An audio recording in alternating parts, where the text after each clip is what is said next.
Hi again, and welcome to Workshop 4 for Mplus, and this is Demo 14.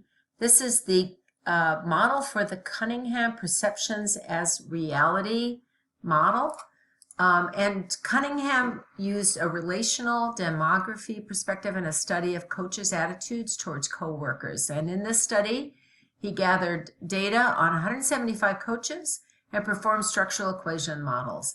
These models indicated that perceived dissimilarities, so age and race and deep dissimilarity, negatively affected coworker satisfaction and positively affected organizational turnover and tension.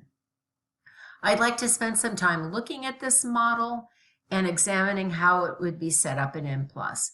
Now, to start off with, this model that we have displayed here is called a Justidentified model, and that is because it is fully saturated. All paths and relationships between variables are depicted in some way, either by correlations or by regression paths. So nothing has been trimmed at this point, and it is a different type of model than some of the models that you may use, but it is always a great place to start because it provides us with a way of systematically examining a model. So now what I'm going to do is I'm going to open up Mplus. I'm going to open up the INP file called Demo 14 Justidentified, I think, _JustID. And I'm also going to open up the data. So I'm going to try to do that without pausing, so we'll see if I'm successful. Oh, no, I'm not. I'm going to have to pause. I see it. I am back. Okay, so here is the data from Demo 14. And hopefully you can see it. There we go. All right. So the data is in a summarized format that we've seen before. So we have mean, standard deviations, and then correlations. And I'll move that away. And now I will show you Mplus. All right. There we go. So here is the syntax. This is Demo 14 Justidentified, JustID. Perceptions as reality. There's the data file. The type is mean, standard deviations, and correlations in observations 175. There are the variable names, type equals general, and then there is the model. So all paths are depicted on here on this model. So I'm going to go ahead and hit run. And when I look at the results, I see everything looks like it is working out all right. And I see I have 15 parameters in my model. So with 5 variables, I have 15 knowns, and I have 15 free parameters. So 15 minus 15 is 0, so I have 0 degrees of freedom. So you see that right here, that you have 0 degrees of freedom. Whenever you see a chi-square that is 0 with 0 degrees of freedom like this, that means it typically means it is a Justidentified model. And so you can't know too much about the quality of the model for this type of model. But it is a good starting place because then you can systematically make decisions. Now, right now, we see that we have a variety of results on our parameter estimates. We have some that are statistically significantly different from 0 and some that aren't. I'm going to suggest that we trim some of these estimates. I'm actually going to trim 3 of them and see what happens to the model after that. As we look down into the rest of the output, we also see that we have in our squared values. I'm not going to spend a lot of time focusing on that in this video, but they're always worth looking at. Okay, so for our next model, we're actually going to see what happens when we, let me see if I,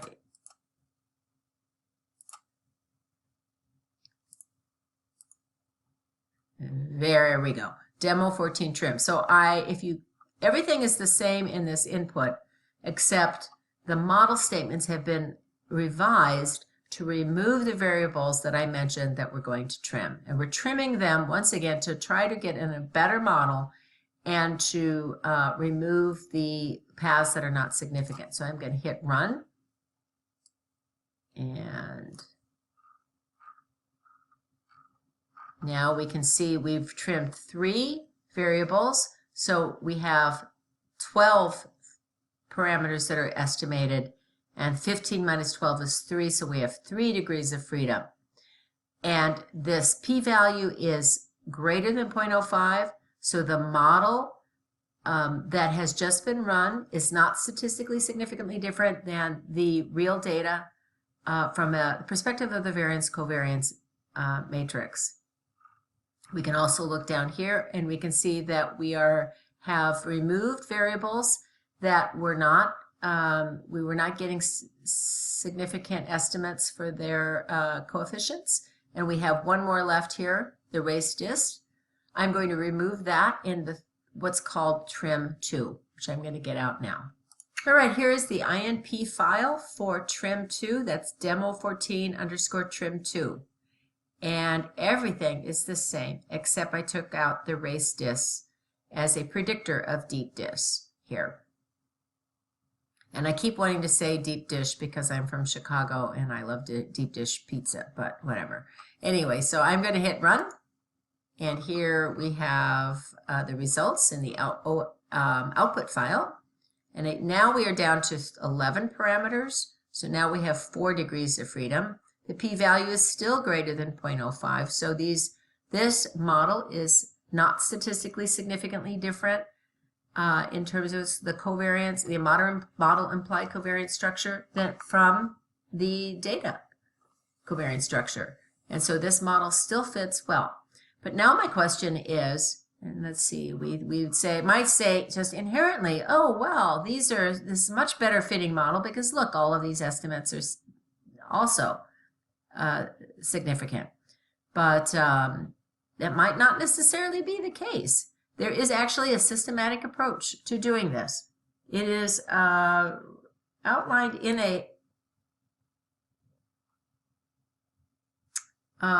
Excel spreadsheet. I don't know if this is showing up right. There we go. Okay, it's outlined in an Excel spreadsheet and also on slide 22 in the slide presentation. So we just went through and ran 3 models, the Justidentified, the trim 1, and the trim 2 for demo 14. In the Justidentified, we had 15 knowns. Well, actually, in all of them, we have 15 knowns because we have 5 variables. And remember I showed earlier, 5 times 6 divided by 2, 30 divided by 2 is 15. So that's the number of knowns we have. We have 15 variables estimated and Justidentified. So we had 0 degrees of freedom, and all of these other features, they're of no interest to us. So this is a saturated model. It's another way of describing a Justidentified model. It uses all the knowns to estimate the unknowns, and we see that many of the variable estimates are not significant. So we're going to look at trim 1. Again, we have 15 knowns, but now we have trimmed 3 of the variables, the paths actually. And so that gets us down to 12 variables that are being estimated. 15 minus 12 is 3, so we have 3 degrees of freedom. When we ran this model, we had a chi-square of 3.768 with a p-value of 0.2876. But when we do a comparison of competing models, we actually have to subtract and take the difference. This is called the chi-square difference test. In this case, it's hard to see how this works, but basically you're taking this chi-square, subtract that one, and then taking this number of degrees of freedom, subtract that one. In this case, you get the same value. But this means the chi-square difference test indicates that the model Justidentified in trim 1 are not significantly different in terms of their model fit. And in all cases, when we have this, when we're starting with a model that's called the Justidentified that has all of the paths, and then we take away a path or 2 or 3, we say that second model, the trim 1, is nested within the Justidentified. And when that is the case, when we have nested models, you can do the chi-square difference test, And if they are not significant, you always prefer the model that is simpler, which means the one with fewer variables estimated, and that in this case is trim 1. Similarly with trim 2, we had 15 knowns. We trimmed one more variable, so that gives us 11 variables estimated, 4 degrees of freedom. In this case, the chi-square was 5.738, with a p-value again greater than 0.05. So this model is not statistically, I keep saying this wrong. The covariance structure implied by this model is not statistically significantly different than the covariance structure of the original data. Further, I want to compare trim 2 to trim 1. So I take the difference. This chi-square, 5.738 minus 3.768, I get 1.97. Then I know that the degrees of freedom changed by 1. So I have 1 degree of freedom. Finally, the p-value for that chi-square with 1 degree of freedom is still greater than 0.05. So the chi-square difference test indicates that the models are not significantly different. And so we once again prefer the one that is simpler, which is the one with fewer variables estimated, which is trim 2. And that kind of sums things up for demo 14. I'm glad I didn't have any puppies or other ambient sounds in this videos, and thank you for your patience as I work through this. But next video we'll talk about demo 15.